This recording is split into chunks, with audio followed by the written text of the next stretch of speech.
أشهد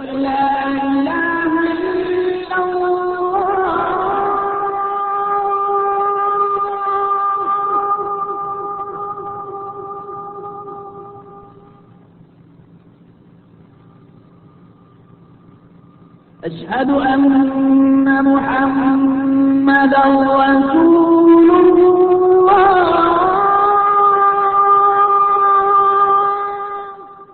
Assalamu alaikum and welcome once again to Islam in Focus.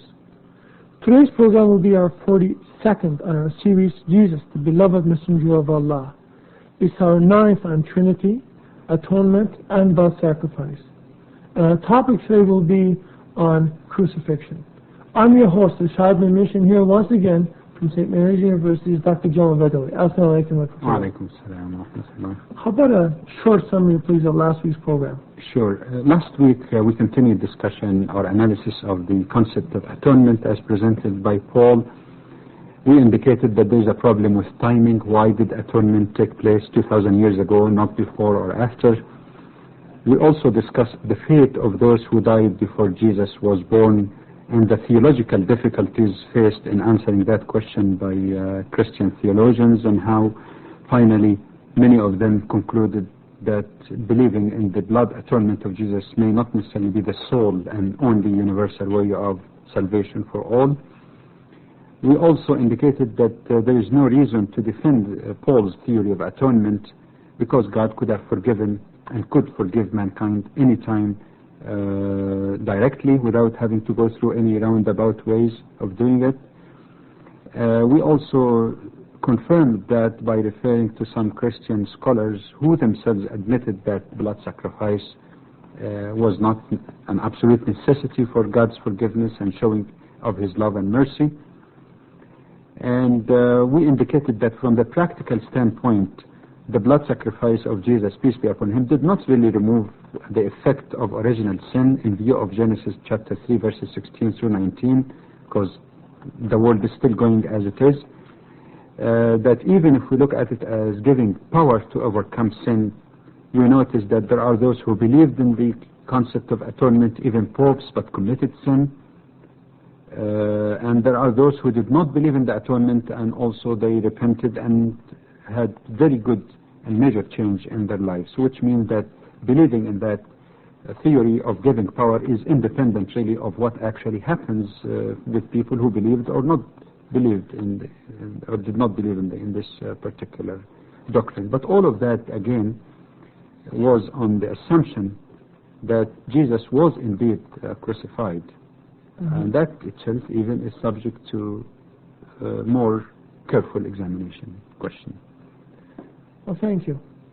Now let's start with a new topic, and maybe we'll begin by asking you about the suggestion that all those who believe in Jesus unanimously accept the crucifixion. Well, to start with, I beg to make a slight correction in that assumption, which is, as you said, is quite common, that all those who believed in Jesus unanimously believed in His crucifixion. Because there is at least 1 billion human beings, 1,000 million human beings, who believe in Jesus, love Him, respect Him, but not as God or divine Son of God, and do not believe in that He was crucified. These are the Muslims. And their authority comes from what they believe to be the Word of God, the Quran. In Surah An-Nisa, that's number 4, in verses 157 and 158, it says it clearly that while there was already a conspiracy to kill Jesus or to crucify Him, it says they killed Him not, nor did they crucify Him, but it appeared to them as such, or it was made to appear to them, and then later on it says God raised Him unto Himself. Now, this might sound right, just alright, that's only the Muslim position, that Jesus was not the one who was put on the cross. But as we indicated in some earlier programs in this series, in the early Christianity, there were several sects, not one, at least 7 sects, who believed that Jesus was not crucified, and they believed in the so-called substitutionary theory, that someone else in his place actually is the one who died on the cross. And this includes, just to name a few, the Corinthians, the early Basilidians, the Wesleyians, the Carpocates, the Nazarites, and others. Furthermore, when the gospel, according to Barnabas, who was a contemporary of Jesus, an eyewitness, was discovered in Austria several hundreds of years ago, it also indicates that Jesus was not crucified, that the angel carried him away, and that God changed the face of Judah the Iscariot, who betrayed him, and he looked like Jesus, and he was arrested and actually crucified with the understanding that he was Jesus by way of punishment for his betrayal, but it was not Jesus. In a previous program early in the series also, we indicated that a more recent discovery, the scrolls of Najah Hammadi in Egypt, which was published or made available in English for the first time in 1977, shows also quite clearly that Jesus was not crucified, and actually he was watching the crucifixion. Now, so the idea here is that it is not just a Muslim position, that the idea of unanimity, even among Christians, if we take early Christian sects, even though some of them classified them as heretics, but of course, we discussed that early history, what was the criteria of being heretical or orthodox. But the interesting part in all of that all of these stories, or these groups, whether they are all the Muslims on one hand, or the early Christian sects, they believed in some kind of substitutionary theory. According to the Quran, it says it was made to appear to them. So something happened. Somebody was put already on the cross, killed on the cross, but it was not Jesus. And in fact, you can examine that issue either from the standpoint of what is the degree of consistency of the story about the crucifixion as it is found in the four Gospels, or you can examine it also from the standpoint of whether the crucifixion was in fulfillment of Old Testament prophecies. On the second issue, I found an interesting study by Ahmad Abdul Wahab in his book, which again is not in English, so I just give the translation. It says Christ in the sources, in Christian sources. It was published in Cairo in 1978. And the book in turn actually is based on Christian theologian. He gave a list of all of the Christian theological works which he used to that, including people with such repute among biblical scholars such as Dennis Nineham, Fenton, Grant, Dodd, and Adolf Harnack. A part which is particularly interesting with respect to the question of crucifixion and prophecies about it, if any, is the one that deals with the analysis of the Psalms of David. Yes, I'm glad you brought that up. Could you tell me the basic premises in analyzing the prophecies in Psalms? Well, the basic premises, which I suppose apply to the analysis of any religious book, or particularly the Old Testament, or any books that might carry any prophecy, is that in many cases you cannot really interpret those prophecies literally, word for word. The Bible contains lots of proverbs and allegories, and you have to take the general meaning, unless, of course, there is reason to believe that it has to be taken literally. So it's not always just a literal meaning. There is allegories many times. Secondly, in the case of the Psalms of David in particular, we find that there is repeated prayers and supplication of a righteous servant of God who's praying earnestly to God to save him from his enemies and saving him from death. Of course, it doesn't mean natural death here. It means premature, violent death, because everybody would have to face natural death anyway, so you don't pray to be saved from that. The other aspect about the approach also is that he says that many times some biblical scholars or evangelists make reference to the Psalms of David as an evidence to show that the crucifixion of Jesus and his trial were already prophesied long time ago.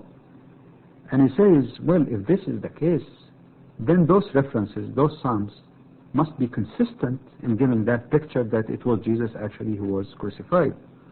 And he says, on the contrary, if you examine some of those frequently referred to Psalms, you will find, in fact, that if you take it as a whole, it shows that Jesus will be saved from the cross in the most critical moment.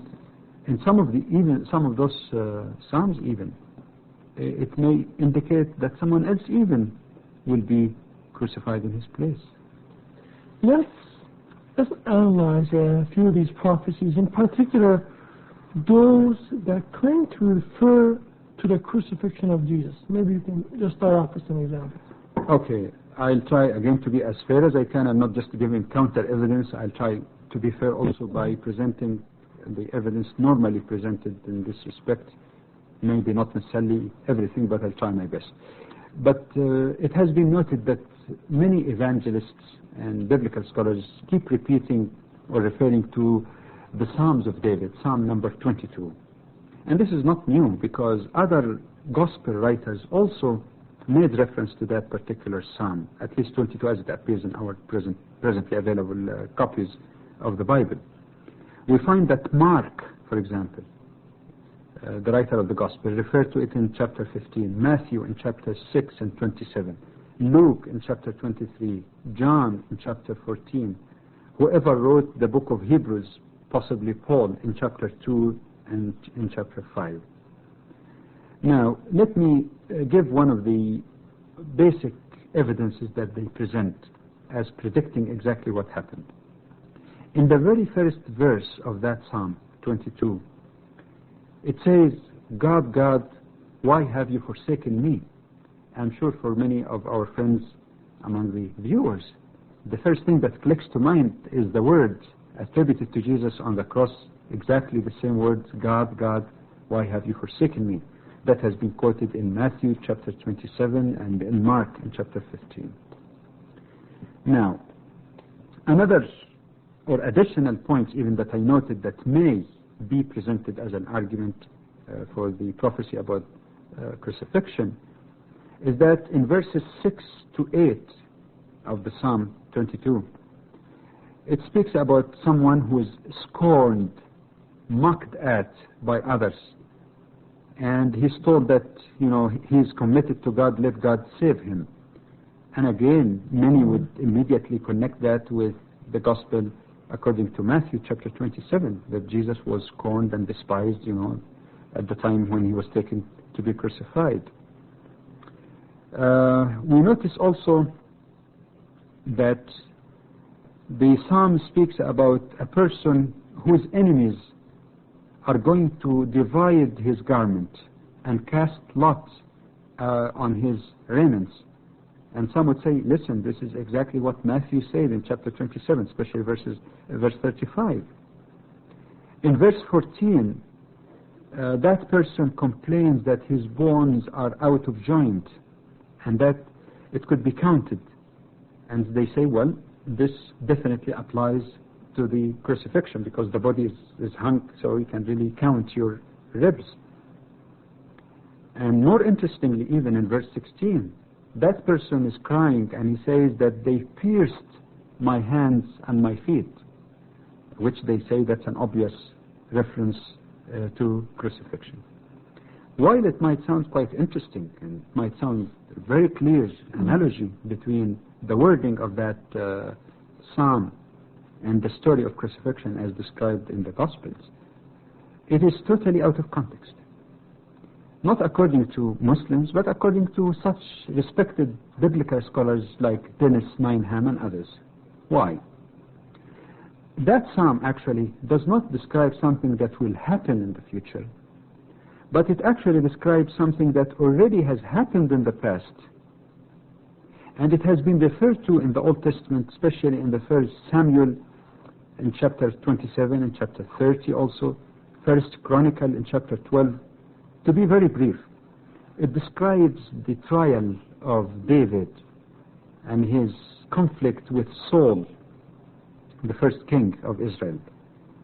And in the beginning, when he says, God, God, why have you forsaken me? Actually, he's really crying in a period of very grave difficulty and danger that threatened him.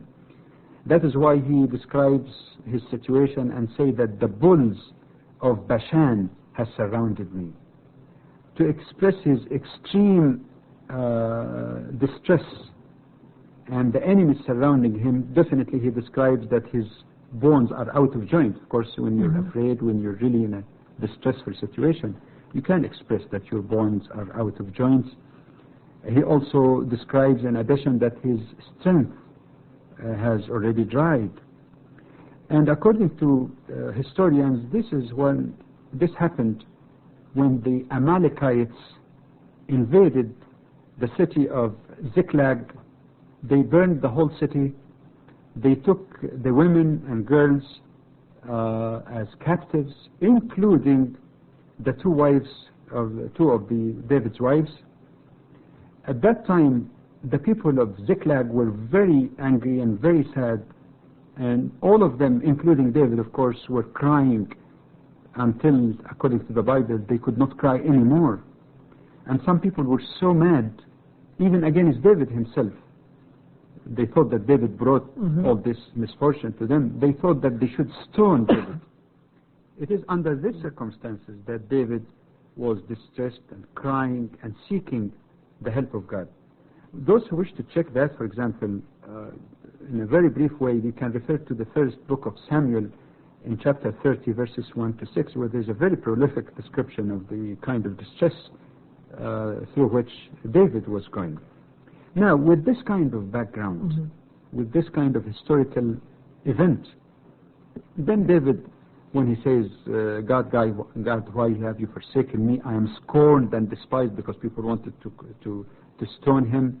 When he says that they cast lots, well, it was known among the Israelites, according to the book of Numbers in chapter 26, especially verse 56, that this is what they did, that when they take the war booty, they cast lots on it. The description of garment might be also an allegory of women, because if you go back to the book of Genesis in chapter 2, verse 23, the woman or the wife is described as the flesh of my flesh, almost in like a garment.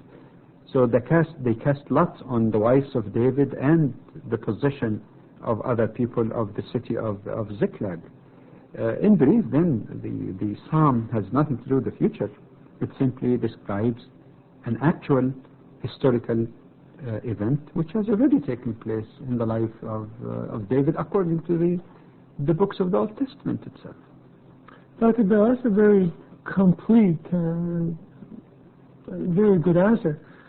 But the term "pierce my hands and feet" seemed to refer to crucifixion, and David was not crucified. Now, are we misinterpreting or misunderstanding the expression here?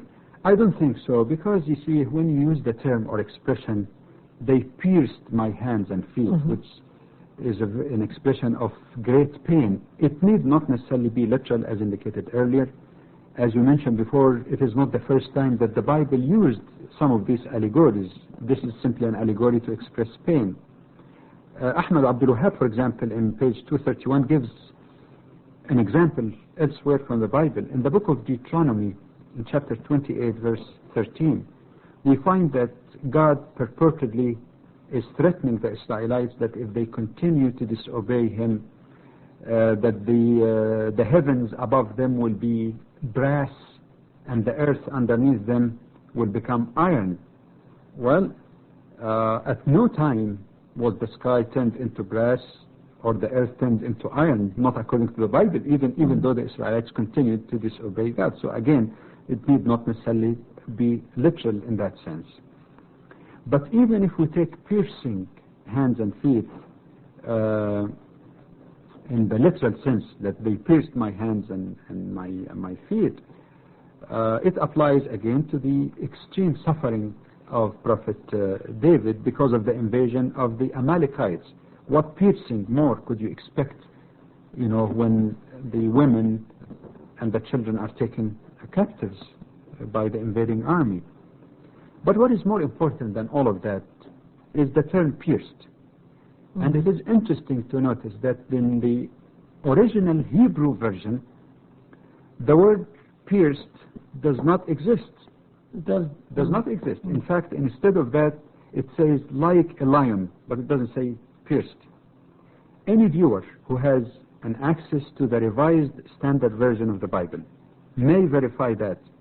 You check Psalms of David, number 22, verse 16, and you notice that there is under pierced, in front of pierced, there is a footnote number M, like mother, which explains that and says that this is not the term or the wording in the original Hebrew. Now, this kind of understanding or explanation is not an explanation of someone who is outside of Christianity. The famous Christian theologian Dennis Nineham, in his book St. Mark, also agrees with that, and he says that this Psalm 22 is simply an earnest prayer of a righteous servant of God who is really suffering, but who is meanwhile confident of the love of God, that God will protect him and save him. I believe that what Nineham, as a biblical scholar, say makes a great deal of sense for two reasons. One, if you take the same psalm as a whole and check verse number 24, it shows clearly that God listened and responded favorably to the prayer of that person. It reads, He has not hid, that's God, has not hid face from him, but has heard when he cried to him. Of course, God hearing doesn't just hearing and ignoring, means heard in a sense of responded by saving him at the moment of distress.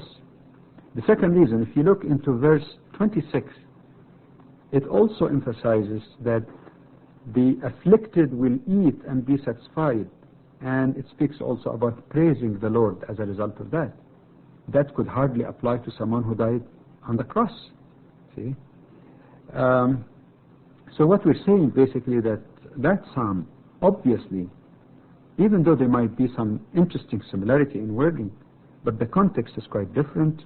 It doesn't refer in any way to some future event, less so the crucifixion of Jesus, because that salvation that verses 24 and 6 speak about actually stand in clear contrast and opposition to what Paul said in his letter to the Romans in chapter 8 verse 32, when he said, he that God did not spare his own son, but gave him up for us all. But the psalm doesn't say that. It says that man will be saved. God will deliver him. Dr. Jamal, is there any other psalm which is presented as a prophecy of the crucifixion? Well, there are several, but the problem again with some evangelists in particular, like Josh McDowell and others, they go through the psalm and just find any word, any expression that resembles in any way, even remote, the story of crucifixion according to the gospel, and say, hey, this is prophecy, a clear prophecy about it. But they don't take the totality of the psalm and what happens to those people who purportedly were praying to God. Take an example, the 31st psalm. Verse 5 is quite interesting because the person who's praying says, into thy hand I commit my spirit.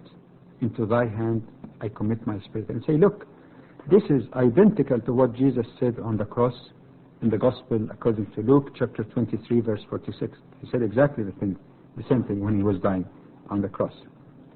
I'd like to add also, again in the spirit of trying to be fair and give even the supporting evidence of what I don't believe in, but just to be fair in presenting the other view.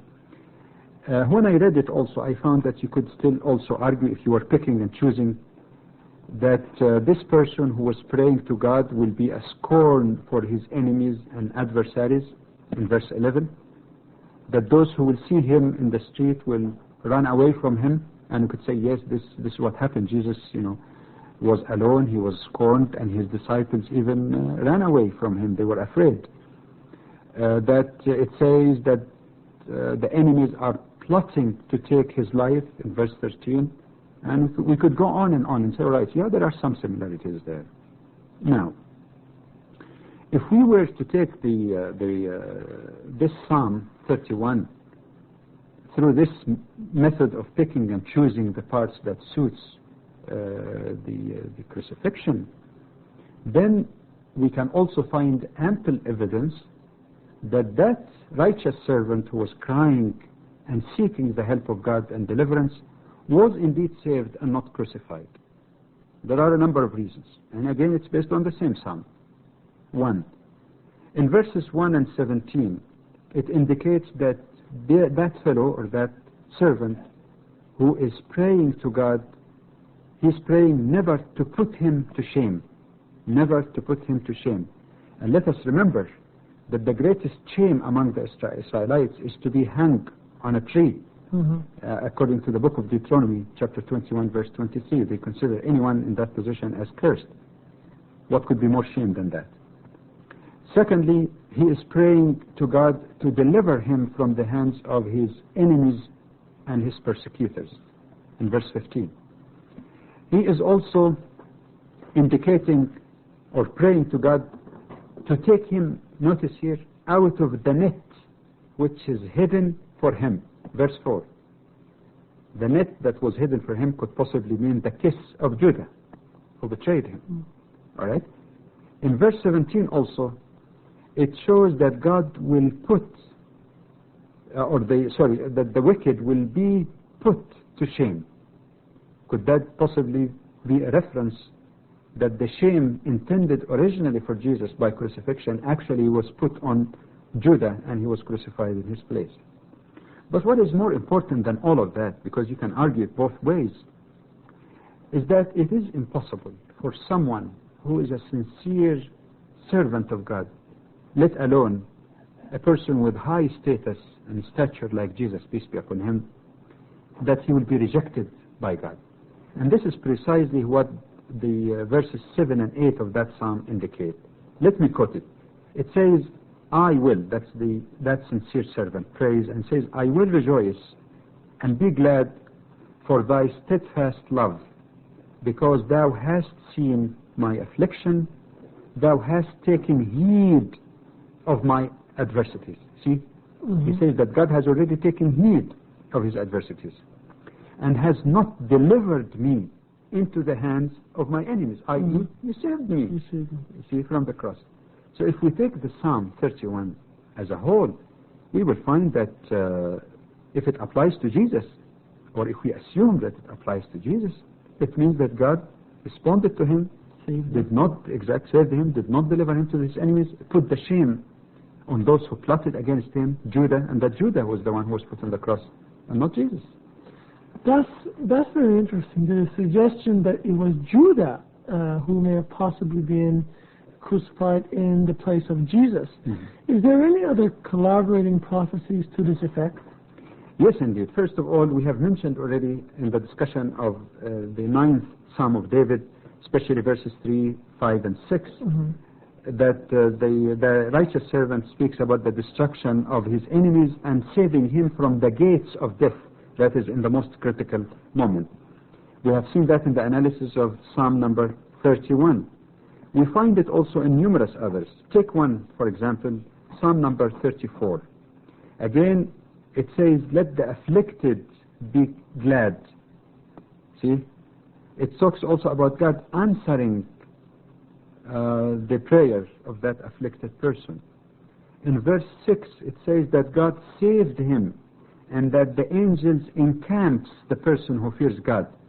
And that's quite interesting, because in the Gospel, according to Barnabas, it says that the angels took Jesus away and saved him from being put on the cross.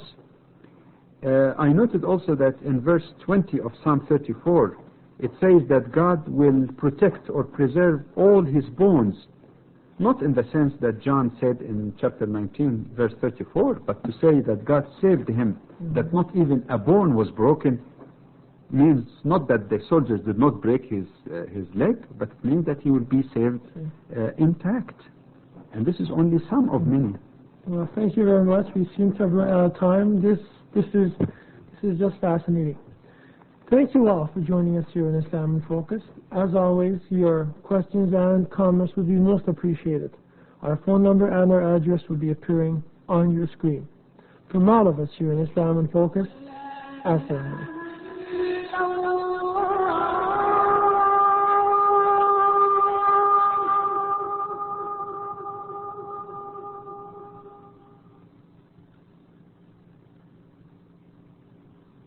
أشهد أن محمدا رسول الله